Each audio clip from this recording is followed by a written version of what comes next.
If you have recruited a foreign national when they were on a dependent visa and they have subsequently lost their dependent status, you can continue to employ them if you can secure an employment visa for them. Both the applicants for the visa and your company will need to pass the same tests as if you were bringing the applicant into Hong Kong to work for you on an employment visa. However, if your applicant has been working in Hong Kong for some time and the reason for the loss of the dependent status can be adequately explained, the Immigration Department will generally look favourably on the application.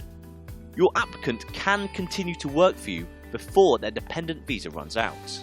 However, you should make your application well before it expires, as they cannot continue to work for you after it has expired, unless their change of immigration status to employment visa has been approved.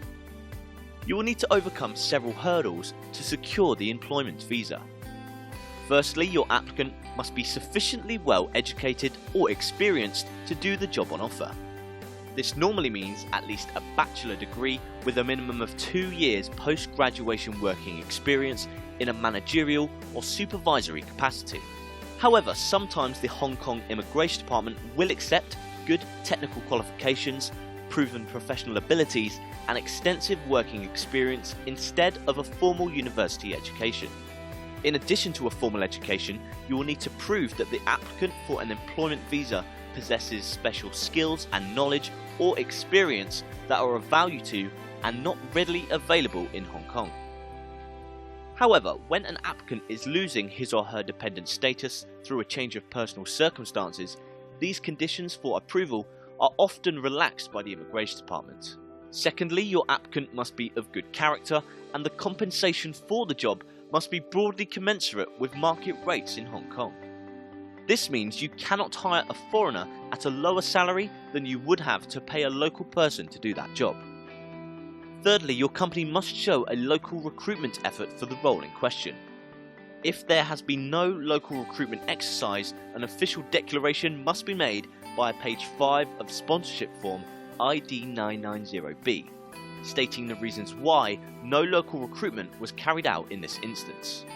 Fourthly, your company must be deemed a suitable and credible employment visa sponsor by the Hong Kong Immigration Department. In other words, your company must be well established and have a properly set up office and already be an employer of Hong Kong locals. Fifthly, many types of documents are needed for both the employer and employee in an employment visa application. However, if your company has previously had an employment visa approved by the Immigration Department within the last 18 months, the documentation needed from the employer is significantly reduced. Finally, it usually takes between 4 and 6 weeks for a change of sponsorship application to be finalised by the Immigration Department.